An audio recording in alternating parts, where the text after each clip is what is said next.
Welcome back to HTH Hot Takes and Headaches. We are here to recap college football week 14, last week of the regular season, NFL week 13. But before we start, producer got his cup this week, so we're going to shout again CAF Coating. Thank you again for the cups. Yep, Stick's got his nice cup right there. Thank you very much. Thank you very much. Much obliged. Keeping us hydrated on the set, so there we go.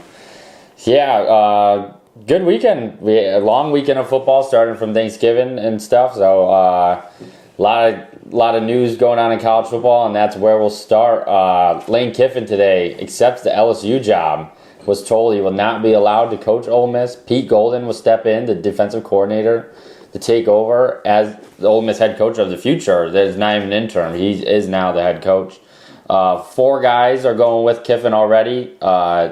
Their strength coach and their wide receivers coach, and two more coaches I would have to double check what they exactly do. But you got 4 coaches going with him to LSU. I haven't seen any details about the money yet, but maybe the biggest college football tweet ever had 13.3 million views in 2 hours. His personal tweet, and his Ole Miss badge was ripped away from him like that, like his Ole Miss was gone. But yeah, what do you think, Eric? Lane Kiffin gone. It sucks, man. If it's off season, it sucks to lose a guy like that, obviously. But we're 11-1. Going to the playoffs, we have a chance to play for a national championship, and now we don't have a head coach, and it's hard to feel confident in them now. It's a really sucky thing to do. I understand it's a business, but business is personal, so it's you're fucking over all those kids. This is the best season Ole Miss has had, so It really sucks. I don't really want to get into it too much. I just hope that, because part of this is that they got to change. We got to figure out a different schedule for college football. That's the biggest problem. Yeah. I get it looks bad on Kiffin and stuff, but John Summerall, we'll talk about him. He took Florida's head coaching job, and he's not in the same situation because how big the programs are. But Tulane's probably gonna make the playoffs and stuff. But G5 coaches usually granted more leisure in that way, but. Sometimes it's not their fault. NFL guys, they get to coach out the rest of the year and then they can change or whatever. But yeah, we got to figure that out for the players too. I don't know how that would work. People will say they're going to start changing the academic calendar because we forget that these kids are supposed to go to school. So they talked about pushing back when the semesters would start so they would have time in between. Or I think you just get rid of it. What are we about to go on a 2-week hiatus until... So maybe you just get right in the playoffs so people have time when you lose and stuff like that. But, I'm also going to ride the fact I think the committee could leave them out. And I would totally respect it. It sucks for the kids, but nobody wants to watch. This team has to be in disarray now. This is Lane Kiffin's team now all playing for this guy. Half of them are already checking out what locker they're going to have at LSU. Chambliss is going to go there with them if he gets granted another year. Lacey's going to go there with them. They already know. They're already picking out their new accessories and their new colors. So, they did this to Florida State. They left him out because the quarterback was hurt. What's one thing in college football that means more than the quarterback is your head coach. And everybody's left. I don't think they will do it. I wouldn't be mad if they didn't. Yeah, we already lost a 4-star receiver today. So that's great. It's obviously it's just going to keep coming. Where he'll go to. Yeah, I know. Hope he has fun coaching his daughter's boyfriend. I don't know. It sucks. I was feeling so good about the season, and then I even thought he was going to stay for a little bit. I was back and forth, and then obviously he's not. And whatever. Season over. I understand that the legacy of LSU, but. He could have been a legend at Ole Miss. Not LSU has the last 3 out of 4 coaches all won a natty. So it's not if he wins a natty there, he'll go down in history. A little shocked that he's not trading, but he said it was a family decision. His family must have I bet his daughter really wanted to go to Baton Rouge. She was probably in his ear begging for it. Yeah. Whatever, dude. I don't like him anymore. Yeah, Kiffin is going to be a villain now for Ole Miss. I hate him. But I'm never going to root for him. Ole Miss game is going to be. I would have to look at the schedule if it even happens next year. But probably going to dog us, but it doesn't matter. Whatever. Yeah, I'm a little worried about Ole Miss is going to go back to the mediocre, of the SEC. But speaking of mediocre in SEC, Florida hires Tulane's coach John Summerall, but they're allowing Summerall to finish his run no matter where that takes him. They do play North Texas this week in the American Championship, which guaranteed now is going to be, I think, whoever wins is going to be in the college football playoff. North Texas, I'm pretty sure, is favored, but Yeah, so John Summerall, I mean, as a Florida fan, I'm not crazy about the hire, but I'm not, like, mad about it. I kind of would have preferred Golish just because of the Florida roots and stuff like that. He was right there, but, yeah, we'll see what he does. All these American coaches are getting hired because Auburn goes out, gets USF's coach, Alex Golish. Yeah, he's known as a little bit of a quarterback guru. Brock Purdy's one of the guys that was his guy coming up. I saw a picture they posted. So he's posted as the quarterback guru, and he had that Brown guy, last name's Brown, Byron Brown. I think that's his name. He was really good at USF this year. Not sure if he was a senior, but that would be cool to come see. But they do have Deuce Knight if he stays. He's a good prospect. And then Arkansas hires Memphis' head coach Ryan Silverfield. So SEC is just becoming just all the American coaches. Let's try it out. I feel like that's a big jump, American SEC. So we'll see. But we'll get into the games. Lane Kiffin was the biggest coaching news. So, yeah, but we'll start on Friday night. Texas A&M 17, Texas 27. Wow, what a game. We watched it together, Eric. What did you think? It was awesome. We were both on Texas. Yeah. You know, it was a little scary first half, but, you know, Arch played great in the second half. So, yeah, he did. You know, it's a tough loss for A&M, but Texas gets the upset. You know, it's a great win. Don't think, you know, I don't know if you don't believe they'll make the playoffs still, but yeah, a chance. But my take was, but when I had that take when we did it, I assumed Oklahoma didn't beat Alabama and stuff like that. Yeah. And I get, like, Sark is trying to die in the hill, like, there's going to be no point to go play Ohio State anymore. It's not the fact of so much that, it's just, who would you leave out? Yeah. I'm trying to get rid of that. Say Texas was 9-2 or 10-2. Say they went and played Kennesaw State week 1. Who do you take out for them? They did lose to, we finished 4-8, the Gators did. They lost to the Gators, and who else did they lose to? They lost to Georgia by 30. They lost to Ohio State, but I'm erasing that one because that's what Sark is saying. Nobody goes and plays that game, which he's right. A lot of people don't go play those teams. So I'm saying if they were 10-2, who do you take out? Bama is better than them. I think their resume is better. I mean, Texas has, I'm trying to see what their best win. Vanderbilt? That's their best win. Which Vanderbilt's a good win. Maybe Oklahoma. I mean, A&M's their best win, sorry. What they just had was their best win.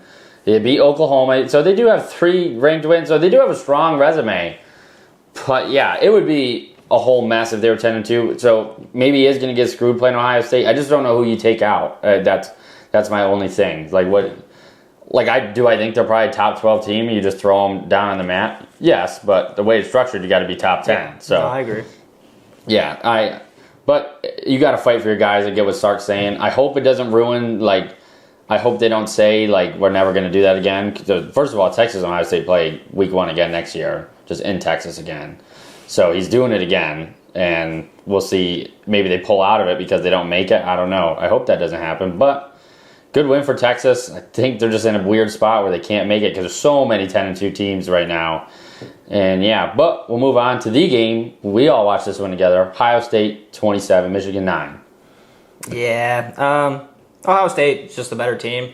Obviously, the controversial call with Jeremiah Smith affected the spread more than the game. But, yeah, I mean, Ohio State just ran the ball kind of down their throat. Bo Jackson had a day. Even not in the rushing game, they were checking it down a lot to him. He was making plays. So, you know, Michigan was with them a little bit. Made it like a somewhat close game in the first half, but, you know. Yeah, it was... I got really nervous after we had those 3 field goals we took. Like I said, we had to finish one of those. Because, like, if they scored after that pick, that's a ton. I mean... Ton of momentum. That's a ton of momentum, and you saw Ryan Day's face when they threw that pick. They were nervous. If they punch one in, you go up 10-0, 2 possessions. Think that game's different, but credit Ohio State's defense. They don't even let them score. And I think they're the best team in the country. I think they're already favored by 5.5 against Indiana, which will be a great game. I'm excited to see. But, like, I won't be shocked if they just steamroll them. Yeah, I won't be shocked. But, yeah, Ohio State absolutely got their get back, just pounded the ball down their throat like Michigan's done to them. In Michigan, defense, I don't think you'd be that mad. He gave up two big plays. Yeah. And that Jeremiah Smith one was on 4th down, too. And, I mean... I know he did probably fumble that end zone, which I think he did, but, I mean, either way, he was wide open. Yeah, he was. So, like, he would have caught gross. Yeah. He's disgusting. If you saw the route, it was a nasty, like, double move. And Carnell Tate gutted it out, and he caught a big bomb. So, yeah, Ohio State gets rid of the curse, and hopefully Michigan can turn around and make that. Because now I feel like going into Ohio State will have a lot more confidence in not winning that game. So fear for what's to come in that matchup. But Ohio State gets the win. Good for them. We'll go on to the last game we're going to talk about in detail, and that's the Iron Bowl, which we also all watched together. Alabama wins despite being outgained 411 to 280 yards. Alabama 27, Auburn 20. Yeah, man. Ashton Daniels had a great game. It's just his receivers didn't want to reciprocate the effort back, it seemed like. So a lot of drives ended off drops, bad drops. It's 3rd and 5. He puts it right in your hands, first down, right in the line, and you just drop the ball. And it happened multiple times. So, it sucks for, Auburn because they really could have won this game, maybe should have won this game. So. Yeah, I mean, Ashton Daniels, quarterback's got to, he's got to despise every single one of the skilled players. Nobody wanted to help him out. He was getting out of the pocket, making plays. Actually, my second bet that I placed, because I said I was going more, I actually did bet him +7, so I actually pushed, so I only lost. I thought, I went to bed last night when you guys left. I'm like, damn, can't believe I lost my a hook. So I did push, but yeah, I would have rather to win. I would have rather to see it go to overtime at least. What's their best? Cam Coleman fumbling the ball, He makes a great move, gets out of it. First of all, he should just went out of bounds. You got your 5 yards. He tries to tuck it in and get one more yard in that situation. Don't understand it. Don't get it. But good for Alabama. But Alabama's walking into a trap. I'm curious to see these rankings when they come out. I know they can't subjectify. It's not their fault they made the SEC championship. But if they go into Georgia. Remember last time they played, Alabama got up 21-0, and then Georgia came all the way back and almost made it a game. And if, say, Georgia goes in there and blows them out, there's going to be a conversation that, all right, Bama has now lost to Florida State, lost to Oklahoma, and just got steamrolled by Georgia. And then you're going to have teams what they have to root for is that BYU doesn't go and upset Texas Tech, because that will screw everything up for them. Because I think Texas Tech's a lock, even if they lose. But curious to see what happens there, and a lot of drama going on when it comes to the rankings, what's going to happen. But we'll move on to a couple quick hits before we move on. Vandy routes Tennessee in an absolute killer, and I actually, I bet on Vanderbilt as my lock, and I was a little shocked it was that bad, but yeah, Vanderbilt, another team, I think is just in a standstill with what could happen for them. I just don't see a way to get in, because now I think Texas should be ranked above them. They beat them outright, and Texas beat Vanderbilt, and I know it was a 3-point game, but they were blowing them out. And A&M Texas just beat A&M, so yeah, I think Vanderbilt doesn't really have a shot to make the playoffs, even though they maybe deserve it. But Pavia, I think he's definitely going to be in New York for the Heisman Trophy. I don't know if he'll win it. I'm not sure, but we watched that game. What did you think about that one? Yeah, I mean, Vandy's a good team, and Pavia is just so good on the ground, and he can throw the ball too. So they're fun to watch. It obviously does suck the position they're in. They're in the SEC. They have, but they did have an easy SEC schedule. Yeah, but still, you're Vandy, and it's you did have a good season. It's still a conversation. It is a conversation if they trade brands with Alabama. 10-2 Bama. Right. So, but and then ACC Cal defeats SMU, sending the Duke Blue Devils to the chip. Yeah. I do have a ticket on the Blue Devils to win, and I think the spread is not crazy, even though Virginia beat the shit out of them last time. Yeah. They are going to have a little bit of a home field advantage. It's in Charlotte, which is not far from Duke. I went to school outside of Charlotte for a year. It's only an hour. So that place is going to be rocking for Duke, I think. And yeah, that's going to be crazy. 7-5. I don't think Duke would even get in if they won. If JMU wins, I don't think Duke would jump above JMU. So I think you would get the two G5 teams, and man, would that piss people off. It kind of would piss me off, because I am getting to the point, I love the G5 games. I would have rather seen a Texas, go play, or Vanderbilt go play. So that sucks to think about. But I do think you got to find some meaning for the G5 games, because then I won't tune in as much. I know they'll still want to win their conference, so I don't totally get down with that. But yeah, Duke going to the ACC championship. And then also on Friday, Georgia won a gross game to beat Georgia Tech. Gunnar Stockton didn't play great, but they won, I think, 16-9. Yeah, Georgia going to play back-to-back weeks in Mercedes-Benz Superdome. Is that the name of it, the one in Atlanta? Yep. Yeah. So back-to-back weeks there, and then Lane Kiffin went out with a big win in the Egg Bowl. If you guys were watching the last episode, I was rooting for the over. Did not hit, of course. But, yeah, anything else you guys saw over the weekend for college football? I mean, there was a lot of games, a lot of rivalries, but not a ton that really meant much more than the ones we talked about. But really curious about these rankings, what's going to happen.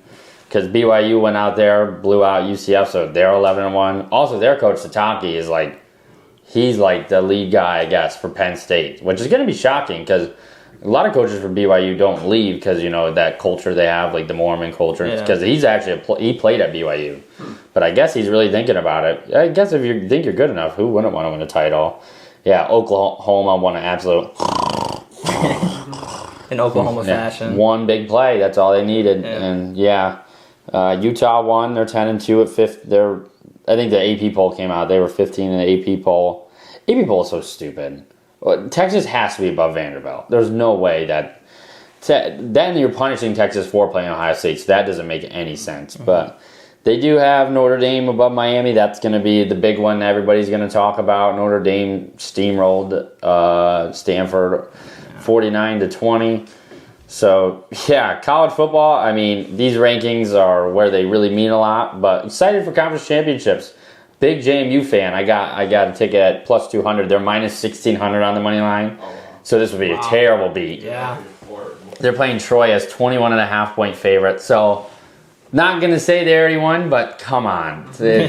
Come on. So that would be a good ticket. I got them at plus 200. So, yeah, we'll jump into Sunday now. We'll go back to Black Friday. This game started as we recorded last time. Bears 24, Eagles 15. Yeah, Bears ran it down their throats. Nungai and Swift combined for 255 yards. And, the Bears jumped out to the lead, and they never gave it up. So, Eagles they continue the struggles on the ground. And they didn't get their passing game really together until the second half, and it was just a little bit too late. Bears defense stepped up, made some good plays, and turned over the ball, and never looked back. Yeah, I celebrated on the show when the first touchdown was Swift. I'm like, oh, good thing I didn't start my Nungai. Didn't know you can just play both of them against the Eagles. That was crazy. The Bears, the number one seed holders right now in the NFC. Wow. I mean, at some point, I love, you guys know I like the Bear Down guy with the Brilliantly Dumb show and stuff. But he's a Bears fan. And he was right. He had a tweet today, what can you say more about the Bears? I mean, they do keep winning. You see these teams keep losing, and I think they started winning too, so they are on a really good streak right now, just winning games. So at some point, you got to respect them. I don't even know. I don't think their offense blows me away. I mean, if they could run the ball like that, so don't think that's going to happen every game. But good win for the Bears, and 24-15, they get the win. But we'll move on to Sunday. Some crazy games today, but we'll start with 49ers at the Browns. 49ers get the win. 26-8. Yeah, it started off kind of close. Shador made some great plays, missed some throws obviously, but they wanted to run the ball a lot, and they were doing that. And field position, mental errors kind of let the Niners really just make this game look worse than I think it was. That muff punt was a killer, man. It sucked. So yeah, a punt return almost were. That was my lock. I really thought the Browns defense, and I don't really think it was the Browns defense that made mistakes. I mean, there's not so much you can do. You had 2 turnovers and then it's just not much you could do when they're not getting any help. But Shador, I mean, missed some throws, had some good throws. That was a good touchdown pass to Fannin Jr. But Stefanski said he's starting next week, so we're not done with him yet. So that's good. Garrett got a sack today. I'm pretty sure. Hey. I'm pretty sure when I watched. Yep, Myles Garrett got their 1 sack, so another sack for him. The Browns are so funny right now because you think about it, and you think about college football last year. They have Shador, Quinshawn, Isaiah Bond, Harold Fannin. Yeah, they have all these top guys that were doing it last year in college. So maybe if you're a Browns fan, you could be a little hopeful. Maybe these guys turn into something that they probably should be. And you know, I got a question for you. Where did Harold Fannin go to school? Bowling Green. There you go. That's a good answer because we used to watch him a lot. I know where Harold. The best game he had was when they played Penn State super close last year in the beginning of the year. He led the NCAA in receiving last year. Pretty sure he did. I think he was second because Nick Nash was a Triple Crown winner. I want to say San Jose State. Yep. But I think Fannin was up there for a while. Yeah. But I think he won the Triple Crown, Nick Nash. But yeah, we'll move on to kind of a snoozer of a game. But I was wrong. Good thing I did not bet on the Titans. Jaguars 25, Titans 3. I had the Jaguars money line, but so I didn't have to worry about that in a little parlay I had. But yeah, what did you think about that one? Yeah, it was. I don't really know. This game never really popped up too much. T-Law got it done. 200 plus yards, 2 touchdowns, no picks for like the first time ever, I think. Yeah. So Titans just couldn't do anything against the Jags defense, which Jags do have a good defense. Jags are now first in the AFC South, though, with the Colts loss today. So, yeah.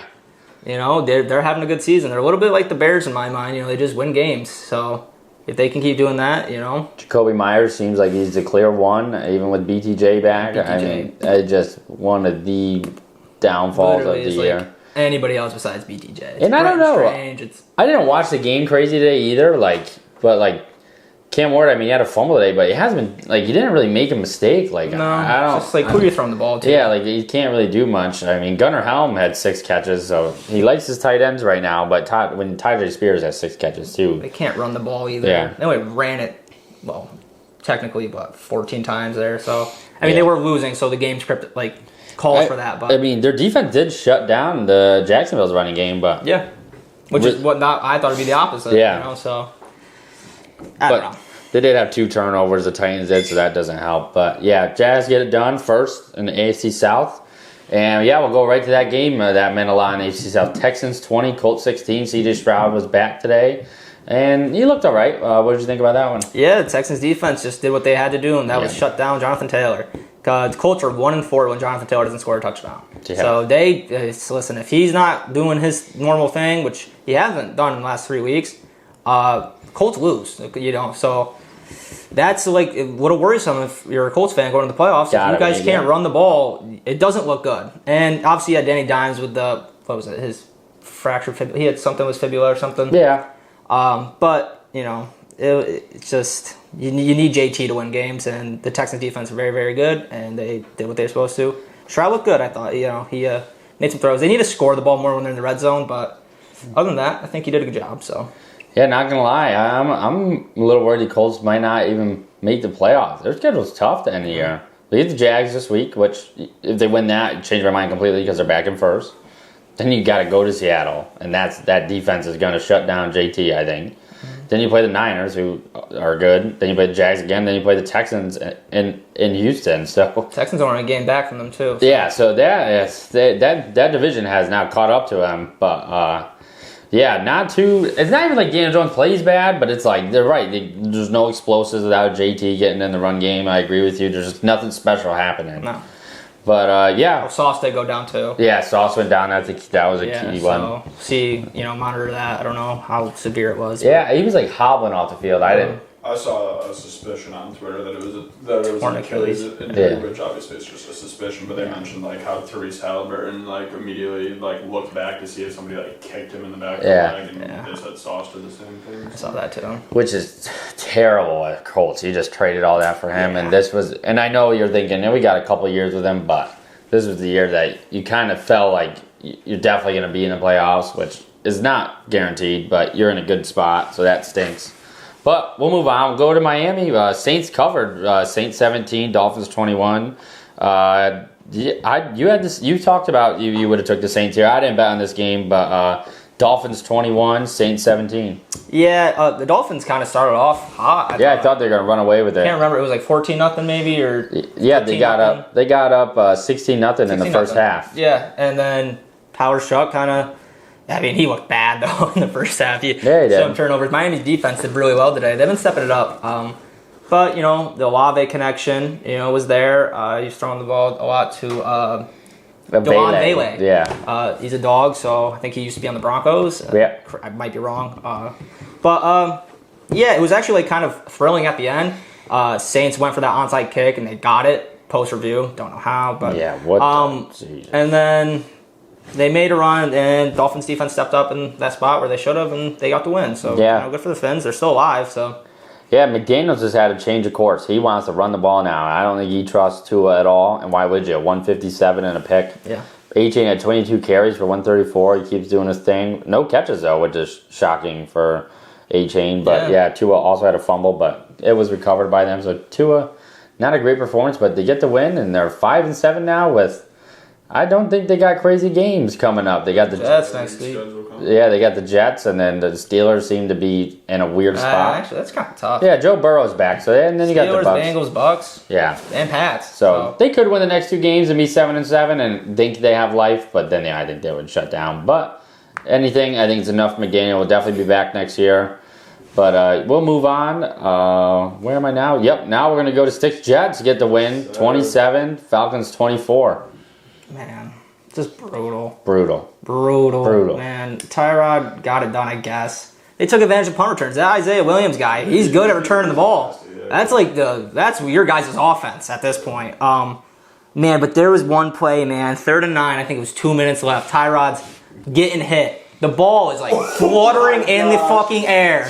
And I don't know who it was, but he caught the fucking ball for the first down. It was Mason Taylor, I'm pretty sure. Dude, oh my God. I felt so good. That was actually insane. And they get pressure. I mean, just talk about right place, right fucking time. It was just, wow. And then they go down and score. Tyrod punches it in for the touchdown, man. And then the Falcons come out. Kirk makes some decent throws. Nobody wants to catch the ball. Yeah. Nobody wants to. They need London. Oh my God. Nobody wants to catch the ball for the Falcons. It's so bad. Jets get the win. Good for them. Man, it sucks. That was my lock, and it just makes me look like a complete idiot. But that fucking 3rd and 9, man. Wow, that got me going. We went over 3 today in our locks. Oh, we were bad. We were bad. Dandy hit, so at least we didn't go terrible. You're the only one to hit a lock, man. Me and Stick got to hit the fucking drawing board. Which is so weird. It's like, I've been saying this, like, my record has been very good, like, when I post my picks, but that one pick I like just has not been winning. It's so weird, but, yeah, I mean, if you're the Jets, you got to be feeling pretty good about your skill position players right now. You don't have Garrett Wilson and Adonai Mitchell if he wants to catch the ball. He's a good number 2, I think. Did you see that John Mechie drop? Yeah. Oh, man, that was bad. There's nothing worse to me than a wide receiver just dropping a ball. Like, obviously, I know we're going to really get into it later, but, we were actually, all of us were on Auburn, and we were just there in disgust. Like, if you had, when you have nobody around you, like, how do you just, I get how it happens, but, like, what in the world are you doing? Yeah. Bijan does get home 193 total yards. So he did what we thought he would, and a touchdown, but... Yeah, it wasn't enough to knock off the Jets. Yeah. So, Nick Folk, he's timeless. Yeah, man, that kick was Folk legend. Right, bro, I thought it's like right here. Yeah, I thought he hooked in. I thought it got. I thought it was short. It was super windy there. They said so. That's what they were worried about. He just kept it really low and snuck in. My play of that game, I had Algier to score, so that was nice. He was like plus 250. I was shocked, but that was a good hit for me. But. Yeah, I didn't really pay attention to this game a ton. I did have I had a couple unit, not even a full unit on our parlay, which if we reversed it, we would have hit. Yeah. But maybe that's what yeah, just phase. And then so it wasn't much to take away, but I kind of like it now. I mean, the Jets at least. So as the Giants, I want every bad team to keep winning. So at least the picks wise, bro. I go and check the Jets comments on Twitter afterwards. And they're mad. And every fan's mad. And it's like, guys, we have been here year after year. Draft position to me does not. I also don't know what they want. It's not like they're, the year that you guys did do it, not that I would want Trevor Lawrence. I get it because Trevor Lawrence was sought out to be, franchise changer and stuff like that. Nobody's saying about that quarterbacks or anything this year. You guys are in a spot you don't even know if you want to do a quarterback this year. You could just ride it out again, get another piece because you have all those draft picks next year with a guy like Arch that's probably going to be coming out and stuff like that, who's trending up, which Arch is getting a stock back for when he leaves. So I don't know. I agree with you with that's why the Giants, I get if there's a quarterback that you want, I get it. You want to be there. But you also don't want to be like the Panthers that sold I know they're doing good this year. You don't want to sell everything for a guy you don't truly believe in. Because Bryce Young played well today, but nobody's sold on him and stuff like that. Yeah. So I agree. I hate when people do that. I don't like when Giants fans do that. But yeah, if you're the Jets, you want to win. You got a new coach. You want to build a culture. You're going to ride him out again next year. And like I just said, you got skill pieces. You go get somebody just to play quarterback for a year next year. It doesn't have to be anybody in your roster. I mean, we've seen backups play good this year. You go get Brissett. I don't know if he's not expiring. Just somebody to play quarterback. You get an offensive lineman. You get a defensive player. You start figuring it out. I agree. Just win the games. But we'll move on. We're going to go to the shocker of the week. Rams were 10-point favorites. Rams 28, Panthers 31. Yeah, man. I'm sorry, Bryce Young. I said you weren't good. I don't know if you are still. He played really, really well today. He only had 20 pass attempts. So yeah, but the thing about the Panthers is they want to run the ball. Chuba Hubbard came out of the fucking woodworks. He hasn't done anything for the last 8 weeks post-injury. Looked great. Took a screen pass for a touchdown. Yeah. Bryce Young's downfield pass was great. He had a nice bomb to Tet. And Coker. Into Jalen Coker. That was a beautiful throw. Stafford just struggled. 2 picks and a fumble. I know he got home pass yards, touchdowns. He had 2 touchdowns, but that Panthers pass defense is no joke. Maybe it's not Purdy. Maybe it's J.C. Horn and the fellas. Being tough. So because I know they still give it 28 points. The Rams' offense is so good. Yeah. So to get a couple turnovers gives you life. And the Panthers defense has been very good this year. Mm-hmm. I mean, we just saw they beat the Packers 13-9 or something like that. It's when they 16-13. Yeah, 16-13. We just saw the Packers score 31 on the line. So Panthers defense just show up. It's all about if they can get something from their offense. Mm-hmm. And when you have 3 touchdown plays all over 30 yards, I mean, you got to be feeling pretty good about that. Yeah. So Panthers get the win, and now they're half a game behind the Bucs. 7-6. So they're still there, and I think they still have to play the Bucs twice, yes. if I'm correct. No, Yep. Week 15 and week 17. Just depends what Panthers team you're gonna get, man. And they get the Saints again, so you can kind of hopefully chalk that in as a win. But then you also have to play the Seahawks. They lost to the Saints. They already did lose. That's true. At home, so maybe you can't chalk it in as a win, but hopefully you can turn it around. You just beat the Rams. Go beat the Saints. But that's the Panthers, man. Go beat the Saints. That's the Panthers right now. You just don't know what team you're gonna see. So, but their wins are crazy. Some of them. No. Some of the teams they beat the Rams. The Dolphins last night. They beat the Cowboys, which is a pretty good win. They beat the Packers. They have some good wins and they have some bad losses. So they're a team where you never know coming into the week. I mean, they're 10-point underdogs, so that was crazy. But we'll move on to the last 1 o'clock game where we all were thinking points, and it kind of wasn't no points. Buccaneers 20, Cardinals 17. Yeah, I'm sorry if I put that in your head. It was so slow, man. I don't know. Neither team looked like themselves. But, whatever. Bucky comes back, gets a score, positive takeaway for, the Buccaneers there. You get. Whoever came out and said that, he wasn't going to be involved. I mean, they were using all 3, though. So I think that was more of it. That's 17 carries. Yeah. So they clearly did like him. But the other 2, Rashad White had a touchdown, I think, call back. Yeah. Buccaneers sneak out the win. Cardinals have been sneaky tough, so it's a solid win. Maybe Cardinals are just better without Marvin Harrison. I don't know. I mean, the Cardinals. Marvin Harrison played today. They played all right. Yeah, I know. I'm just saying. But they moved the ball well. I mean, they had 386 total yards. The Bucs only had 280. But there was a couple times they got down the red zone. I think they went for it one time, didn't get it. They threw a pick down there, so couldn't convert on anything. Brutal for our touchdown parlay. My guy sold Michael Wilson. They ran a play for him in the end zone and just miscommunication. He was open and he didn't turn around.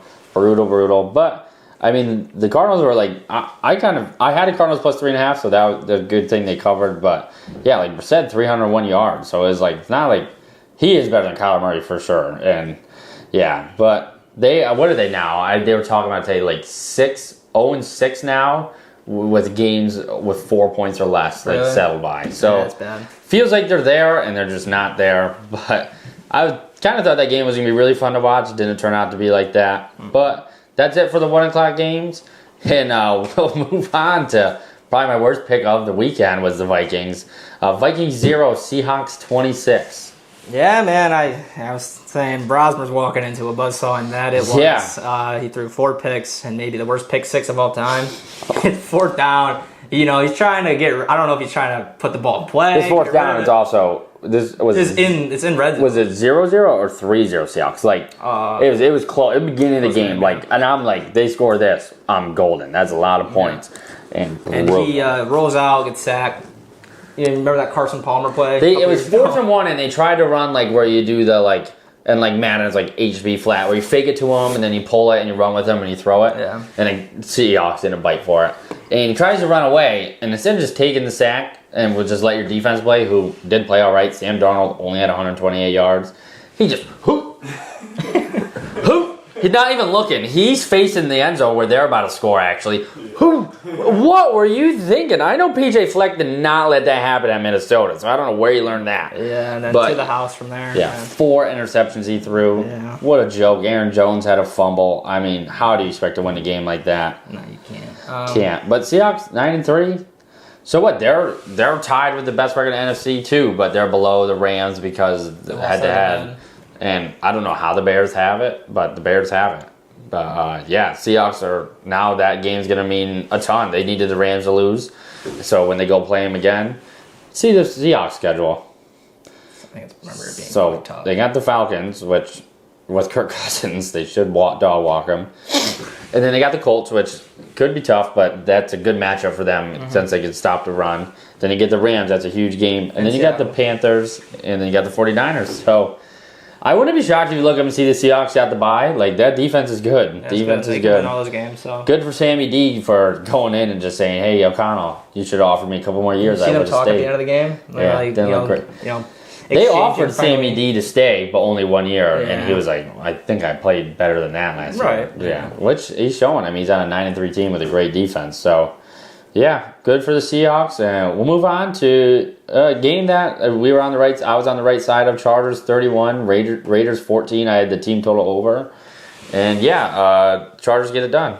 Yeah, it's the Raiders, so the Chargers got the win they should have. Little scare. Herbert did run a lot of them at some point. He came out with a big glove on his hand. Affected them on like a 4th and 1 play. I think it was Romo, maybe. I can't remember. Yeah, he threw the pick. No, not even that. It was 4th and 1. They didn't want to run a QB sneak. They always run QB sneaks 4th and 1 with Herbert. Yeah. But with the injured hand, they didn't want to do that, so they got stuffed on the 4th and 1 attempt there.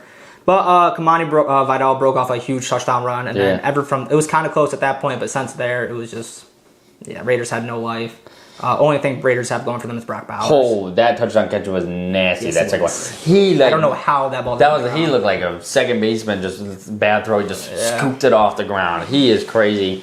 He's gotta hate his life there, though. Holy, he should get out because it'd be fun to watch on a good team. But they're in disarray. Would you rather be the Titans spot or the Raiders spot? Titans, just because you're not paying anybody, really. Yeah, I mean, the Raiders are just. You got Genty, you got Bowers, but that O-line is terrible. And Gino is terrible. Yeah. But, Chargers, good for them. They're 8-4 now, so they're getting that good gap from the Chiefs, but they do have a pretty tough schedule, the Chargers, too. Holy. Look at this gauntlet they're going through. Yeah. Eagles, Chiefs, Cowboys, Texans, Broncos. Wouldn't shock if they lost them all. Yeah, they might lose out there. Yeah, but I also wouldn't be shocked if they squeak 2 out. Like, they're that type of team. Yeah, so they 2 more games. I think they would secure the playoff. They're 8 wins now. I mean, it'd be tough to not do, but that is a tough schedule there. So you never know. But to the main game that we've had today, and it wasn't that great of a game, but odd game. Bills 26, Steelers 7. Yeah, the first half, you're like, wow, the Steelers defense doing pretty well here. You know, they kept it close, and then their offense wasn't there. Rodgers got hurt for like a series. Yeah, one drive. And Rudolph threw a pick on while Rodgers was out, which is brutal. And then those defense really showed up today, though. Yeah. The Steelers just couldn't get anything going on offense. Man, but I want to talk about Kenny Gainwell. When he touches the ball, it's like fucking lightning in a bottle. He is electric. He moved, man. So he's fun to watch, but obviously it didn't affect the game at all. Just couldn't hold down the Bills' run game because they don't want to pass the ball. They have nobody to throw the ball. 32 carries James Cook had. Yep. Yeah, that passing game is a nerve. You got to be nervous about it. I mean, I'm a big Josh Allen guy, and I don't know how much is his fault. I mean, just nobody's making plays, it seems like. And I mean, he did have a pick today, too. But he also, man, I don't know. I know people get on Jackson Dart. Josh Allen takes so many hits. He doesn't that care. Touchdown run. Wow. Yeah, one was also bad where he did slide and Patrick Queen came up and drilled him. And then no penalty. Don't know, and I'm not a big fan of the penalty, but if at any time there was supposed to be a penalty, I mean, Josh is down and Patrick Queen goes, "All right," and just launches at his head. And he's like, "Oh," everybody was like, I mean, Sean McDermott was pissed, rightly so. Sure, Bills team's pissed. They win. But yeah, Bills get the win though. I don't know what their schedule's looking like. It can't be terribly hard, I would feel like. Well, they got Joe Burrow and the Bengals coming to town. Oh, -6.5 Bills. I like the Bengals. That's Joe Burrow. And then they got the Pats, and you guys are at home. Then they got the Browns, Eagles, Jets. Yeah, good win for them today. If they drop that one, people are going to start talking about, wow, this playoffs might be no Chiefs or Bills. But I think the Bills will definitely get there. But, yeah, that's it for the games that we got going on today. I mean, Broncos, Commanders are happening now. Might be a day I go to bed before it even starts. Browns are already in the red zone, their first drive. Broncos. The Broncos are in the red zone in their first drive. Yep. R.J. Harvey only got. I got Troy Franklin though, so hopefully he scores a touchdown. But yeah, so I think the Broncos are going to get out of there with the win, but who knows? And then tomorrow night, big game for us. But I'm sure we're going to figure something out so we get some of our reactions during the game. But yeah, Giants are pretty much going to be 3-10. You guys are going to be 10-3. That's a given. But yeah, that's all I got this week when it comes to NFL. Yeah. Big stuff coming up. Big stuff. We got the HTH Bowl. We got conference championships. So, yeah. But we'll move on to our segment every week, hot takes and our headache. I'll start this week with my hot take. I'm going to go with that Tuesday when this video comes out. I think tonight when you guys are watching this, I do think they're going to do it, and they're going to put Miami above Notre Dame. Not that I think that that's right, but morally it does sound right. I don't think this committee wants to start the whole head-to-head. They played each other. But the team that beat that team is not going to get in because they have 2 bad losses. I don't know. I think Notre Dame's better. I've been saying that. I wish there was a way both of them could be in so we didn't have to worry about it, but I don't think there is. I won't be shocked if you see Miami at 10, Notre Dame's at 11, and Notre Dame's out. Which will suck because I think Notre Dame's very good. Yeah. But would you be mad if they did that, or would you understand? I get it. Yeah, I understand the head-to-head thing. It gets a little messy. Because then the other teams will complain. It's just you gotta have to value head-to-head matchups because then you gotta start that with everybody. Yeah. Because so are we really gonna think Alabama would be favored if they played Oklahoma again? I know they pulled it out and shit like that. So it gets super messy, and I don't think they want to start that. I do think we're going to see more teams. I think this year is going to be the last 12 team. I think you're going to see 16 next year. I really has been heating up. I do get it, though. Some teams are left out where you're they deserve it. But you got to figure it out. So I do think we're going to see that. And I get it because you don't want to start the narrative where the games don't matter. Because then, first of all, why is Miami going to play Notre Dame then? Should have just played Kennesaw State. Went 11-1. I feel like I'm really dissing Kennesaw State. You are. I really shouldn't be. That's when NCAA 25 came out. That's where I started my college career and Road to Glory. So, yeah, go Owls. When you score a touchdown, Chris Valley goes, "Hoo! There goes the Owls." So I love Kennesaw State. So I'll say a different team. Not Jacksonville State. I love Jacksonville State. Who should I say? Eastern Michigan. I don't care about that. Okay. But Imani Bates did go there, though, basketball player. But yeah. We'll move on to you, Eric. Yeah, my hot take this week is that I think Shedeur will be the Browns' starting quarterback of the future. Don't have much to base it off. It's just he's playing decent enough, and I think if you develop him a little bit more, build his confidence, keep it up. He's a good player. So you definitely give him another year. Yeah, 100%. And maybe there's a little competition. I don't know where Deshaun Watson is. I keep bringing him up. Who knows what's going on with him, but.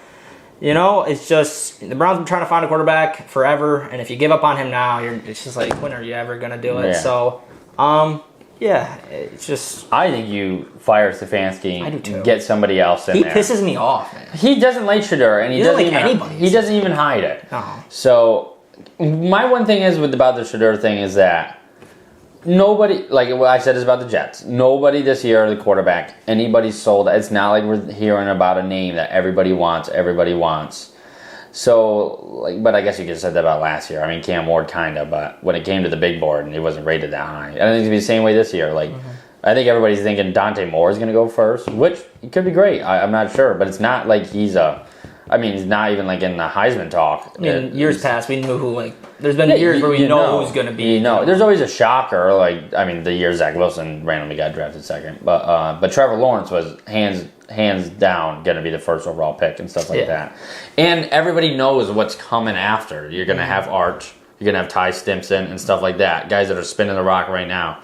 So Yeah, I think that you give Shedeur another year, but you fire Stefanski. That's what I would do. Yeah. For sure. But we'll move on. Stick, what would be your hot take of the week? My hot take of the week is going to be that Texas A&M does not win a game in the college football playoff. I love it. We've seen the week schedule. They finally get tested this Yeah. Texas, and they falter, and I don't know. I don't believe in them, so I don't think. I haven't believed in them all year. I love that. Think they'll drop. That was my greatest take so far of the show. That the Texas would beat them. I did think Texas would get in, but I don't see how they get in now. So where do you put A&M now? That's what I was trying to. Let's suggest that Georgia. I really think Georgia is going to beat Alabama this time when they play. Yeah. So Georgia will have the bye. So Georgia, I think, will be number 3. Well, no, I'm going to think Georgia's number 2 because I think Ohio State beats Indiana, and I think Indiana will still be 3. Mm-hmm. And now, this is a question, does A&M still get a bye? That's what I was. Or if Texas Tech goes handle business again, I think Texas Tech might jump them. Good chance. Good chance. So I think they will reward for winning your championship game. So then the problem is with that, A&M is going to play probably the G5 team. So they probably will win that at home. Oh, all right, yeah. I guess If they do play that does suck. But I believe in them. But if they play everybody else, I don't think. I really think Texas Tech would give them a run for their money. That game would be electric too. This is why the second round they got to change it. Stop with the bowl. I want to see another home game. Yeah. I get the last 4 squared up on a neutral site. No advantage. I get it. But come on, that would be electric. In state, Texas A&M traveling to Lubbock, the oil money, getting the new team on the block. Because this could have been my hot take that I think Texas Tech is taking over the Big 12, and I think in 5 years they're going to be in the SEC. They got so much money, and the Big 12 is not going to want to deal with it. They're going to say, go with the big fish. We want to have a shot. I think they're going to start just kicking everybody's ass. But Kenny Dillingham might have something to say about that because he already beat them this year. But Question. Yeah. If Texas Tech were to lose to BYU, do you think that Oregon would then be the 4 seed? No, I think A&M would still. What's A&M's best win is Notre Dame. Oregon's best win is USC. I think A&M would still get it. Because the one thing about the SEC's bottom feeders are better than the Big Ten's bottom feeders. I really think that. But I think the top tier of the Big Ten will go toe-to-toe with anybody in the SEC. The best team in the country is sitting in the best 2 teams in the country. People think are sitting in the Big Ten, but yeah. So I think that would be falter. I do think A&M has a shot to still get the bye, which would be crazy, because I think Indiana and Ohio State, unless Indiana gets their shit stomped, that is the only way they could go home and play a game. But I think they're definitely going to get the bye. And then what gets real messy if Bama does beat Georgia. I don't know either of them. Does Bama jump from 10 to 4? Yeah. It could. Then you're 11-2. You have 11 wins. So a lot of stuff could happen. The game that could really mess shit up is if BYU upsets Texas Tech. Because I don't think you could take Texas Tech out. They've been kicking everybody's ass, and everybody thinks they're really good. BYU is then automatically in. That's when if you're Alabama and you lose. Oh boy, how do you get in? Or Oklahoma, oh boy. Yeah. Notre Dame and Miami both not in. But chaos could happen, and I love it, so I want all the chaos. I love when it's a difficult decision and people have to talk about it and argue. Makes for fun stuff to watch. But we'll move on to our headache of the week, and we'll start with you, Eric, because I like your headache this week. Yeah, we talked about it a little bit. Receivers dropping the ball over and over and essentially losing their team the game. Auburn. It's just, man, it sucks. It sucks when you can go and have such a great win against a team like Alabama. And, not even with Auburn. We see this every year. Just people dropping balls in crucial situations. And I get it. People are human. But when you consistently do it, you gotta, your quarterback's fighting for his life, reading defenses, rolling out of the pocket, making throws. And for him to do all that and then just to lay it right on you, and you drop the ball, it's pretty disrespectful. Yeah. And it's disrespectful to people betting on you, too. I know we're the guys in the camping chairs in the garage. They're like we're not. But when it goes from your first drop, oh man, to all right, what are you doing? To the next 5, you're like, okay, can somebody catch the ball, please? Ashton Daniels running around the pocket, trying his heart out, trying to win the Iron Bowl, ruin Alabama's season, send DeBoer to Penn State. Oh, that would have been my hot take right here, there. If Alabama lost that game, Kalen DeBoer was going to Penn State. And I still think if Alabama somehow doesn't make the playoffs, he's going to Penn State. But I do think a lot held in that game. Because, one, I think Alabama fans would have wanted him out if he lost. Because they got a short straw. They got that Saban love. They got a short straw. But, that was pissing me off too. But, brutal. And then, I'll top it off, your receiver just fumbles the ball away. Yeah. Driving down the field. You can only do so much as a quarterback. You put the ball in the spot where playmakers go make a play and they don't make the play consistently. I get it. Trust me. That was his chance too. That guy was the number 2 this year. Jackson Arnold's shit ass started over him. Yeah. And Hugh Freeze got to be sitting at home like, shit. Would I still be working if I put him at quarterback? And so that's got to suck. Yeah. But terrible. But we'll move on. We'll go. I'll save myself for last. You can go stick with your headache of the week. My headache is just the entire Lane Kiffin situation. Yeah, agreed. I find it so bizarre. Like that he left. Not even him leaving. Just like everything. Like kind of. I don't know. Just all the pieces of it. Like I guess specifically like the fact that he's not. I guess I get. Like it's just crazy that this decision's made before the season's over, and then it's insane that Ole Miss is 11-1, and like their head coach is just gone. Like I guess I sort of understand why Ole Miss would say we don't want you continuing. You have to. I agree with that so much. But like, I just think it's insane to like be in a position where they could go and do something special and like. Oh yeah. Their head coaches. Nobody's scared of them now. And, like I just like. I don't know that like NCAA football, like I love it. I love watching it. And I've honestly enjoyed like the conference realignment for the most part. I do too. But I just think it's so like some of the things that go on. It just seems like there's no like control. Over things. No. It's just pure chaos, and like sometimes chaos is enjoyable, but like I don't know. It's just really this. Weird. It's just this has made it crazy. Yeah. This has blown college football into a world of like we talk about on the like there's people like that like this is their life. Like it's crazy how much money is flowing through that conference. Or that's the Southeastern Conference. That is like religion there. It's football. I mean, the governor was a part of this decision for Lane Kiffin to come. And my only issue is I'm not crazy about Lane Kiffin and the way he carries himself with on the social media and stuff. But it's funny. I mean, he's a spectacle. Fucking queen. He knew he's had to know he's leaving. He's been trying to fight the battle. He wants to stay, but go to LSU. I know that's what. If he was staying at Ole Miss 2 weeks ago, he would have said, "I'm staying. There's nothing to worry about, guys. We're gonna go try and win a national title." Props to those.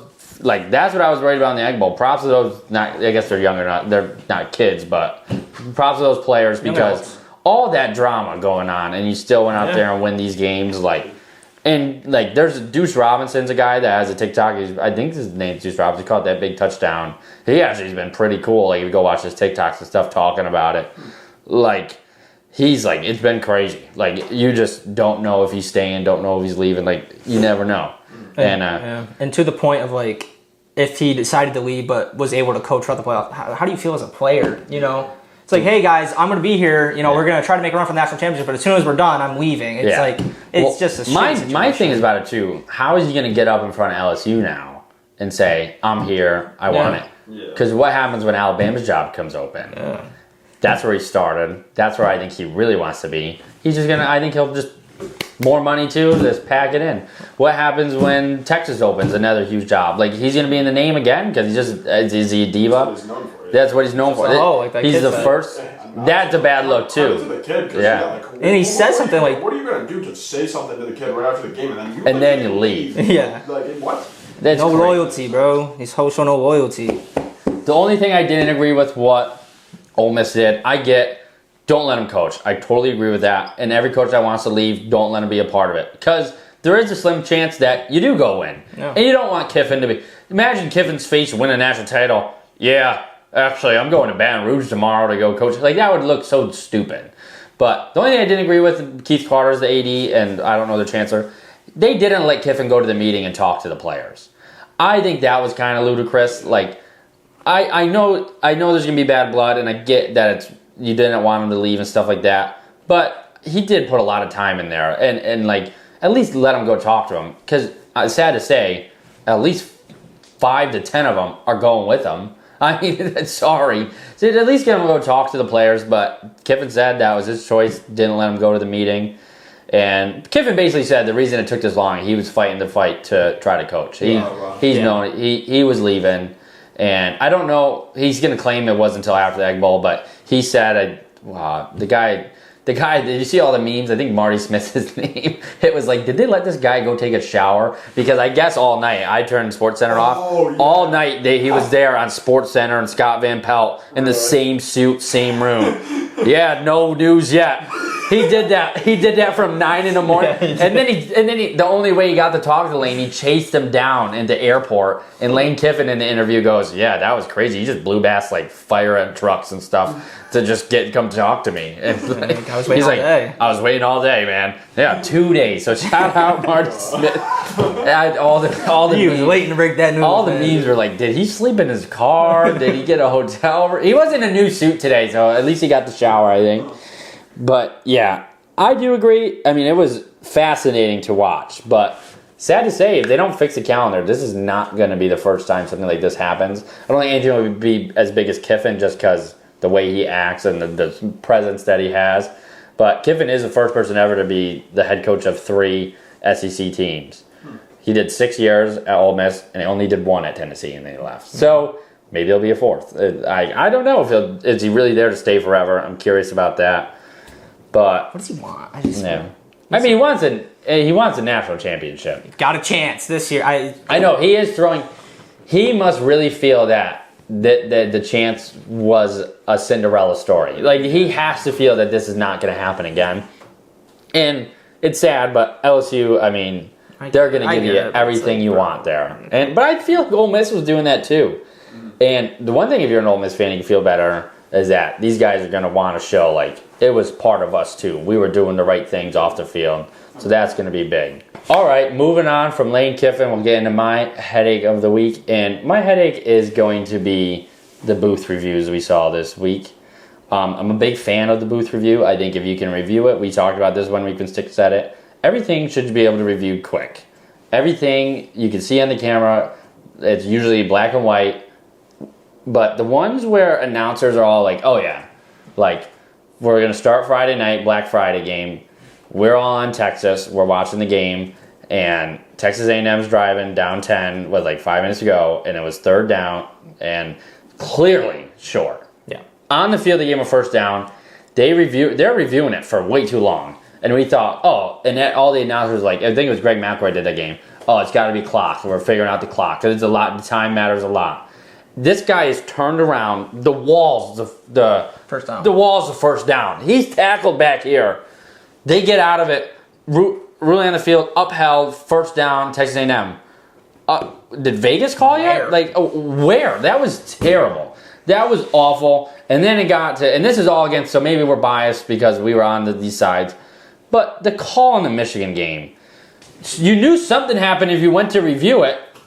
He's clearly bobbling the ball and his foot's out of bounds. I'm sorry, that's a touchback. I don't care what side you're on. That's a touchback, and I see people trying to fight that. His first foot, he got it back and then bobbled it again, so it scratches it. How do you bobble and then bobble again? That doesn't even, that English doesn't make sense. You can't bobble and then bobble again. What does that even mean? He was at everybody, the announcers all said that about Joe Clatlett. He goes, oh, what? Like when they said that, everybody was shocked. And that was going to be a buzzkill. Like I'm not trying to say Ohio State was going to lose if that happened, but that is a momentum shift. That's a dumb mistake on Jeremiah Smith if that happens. And say Michigan kicks another field goal. I mean, like, you never know. A little more pressure, then you're up a whole possession, and you can play differently because Michigan wanted to be up 2 possessions. They wanted to control the clock because clearly they showed Bryce Underwood's not ready to come back from behind yet in a game like that. That was ridiculous. And then today, what was that in the Saints and Dolphins game? I thought, first of all, nobody has a clue what's taking forever. Everybody thinks we're reviewing that the ball was short of 10 yards. And he touched it short of 10 yards. The referees did not get on the mics or anything and say the ball was touched. They get out after and said it's confirmed the Dolphins touched it before the Saints did. Nobody said that when they because you know how they go up and have to say what they're reviewing? They didn't say that. And they're arguing that on the camera in slow-mo where it's all blurry, it rubbed his thumb. What the fuck was that? And thankfully, the Dolphins won because also I had the Dolphins money line and parlay I won. But still, that is ridiculous. We sat up here and said that every play should be reviewable. Like, I think even the Josh Allen slide today we were talking about before we started, where Patrick Queen launches himself at his helmet when he's sliding, that should be reviewable for a penalty. We should get everything right. Everything should be right. We have all this technology, and that was just pissing me off this week. And I hate how long it takes sometimes when we're just sitting there. And also, college halftime is too long. Yeah, it is. Why is college halftime? That was one of the best things NFL did. NFL's halftime feels way shorter. It's like 15 minutes NFL. You go, but I feel like I go pee and like get a drink or something, and then sit down. It's back on. College football, I mean, we can go eat dinner and then come back. Yeah. Like it feels like it's forever. So college football, the games have been feeling long, and then when you add that those replay reviews that take forever, which everybody thinks is clear and obvious. The Texas one was the craziest, in my opinion. It was so obviously not a first down. And then we all thought, okay, they're trying to get it right because this game means a lot for Texas A&M and Texas like that. Trying to get the clock right and like what's it because it's gonna be fourth down. I was pretty sure it was gonna be fourth and a yard and a half. I mean, it wasn't even a full yard. That was terrible. But yeah, that was my headache. I like Stick's headache this week. I like your headache. I agree with everything. But yeah. HTH Bowl tomorrow. I'm feeling confident as ever. You're just good. Yeah, you're riding the same wave. J Dart's playing. Thibodeau's not playing. So hopefully when they're watching this, you lost. And yeah. Other than that, go check out our socials. HTH Sports _. Good views again today, even though they keep looking at. Hopefully people are just fading us, so they keep coming back. I'm sorry, guys. Yeah, but I guess Stevie picks though. That was pretty good this week on the record overall. But not for our locks. Jeez Louise. But we'll get it together. But yeah, last full weekend of college football next week. So there's going to be a little different shows coming in after that. We'll figure it out. More segments and stuff like that. But yeah, go follow our socials. Check out. Oh, we already said that before. I can't say that again because the HTH Bowl is already going to happen. Giants already won. And yeah, we'll see you on Friday now. I got all messed up because we did it different. We'll release Friday our other games and stuff like that, our preview show. So yeah, you guys got anything else? We're all set. Yeah. Just know from earlier on, you were right about Nick Nash winning the Triple Crown. Nick Nash Triple Crown, San Jose State. I think I might be in the NFL. He's on the Falcons. So. But Harold, so I was regular season. Harold Fannin did end up leading the country in receptions and receiving yards with his bowl game because in the bowl game. He had 17 receptions for 213 yards. So light day for him, huh? Yeah. Jeez. Yeah, man. That's crazy. He was nuts at Bowling Green. Nuts. Yeah. And he's pretty good in the NFL. I mean, he's on a terrible offense, and he's pretty good. He's outplayed Njoku, and he's kind of taking that spot. So best tight end duo probably in the league. I don't think Njoku really gets in there too much, to be honest. Yeah, he had some catches today, I think. Yeah, but it's like... But actually, no, the Rams they use four tight ends, so they use everybody. But... All right, that is it, and we'll see you guys Friday. Thanks for watching. Bye. Thank you.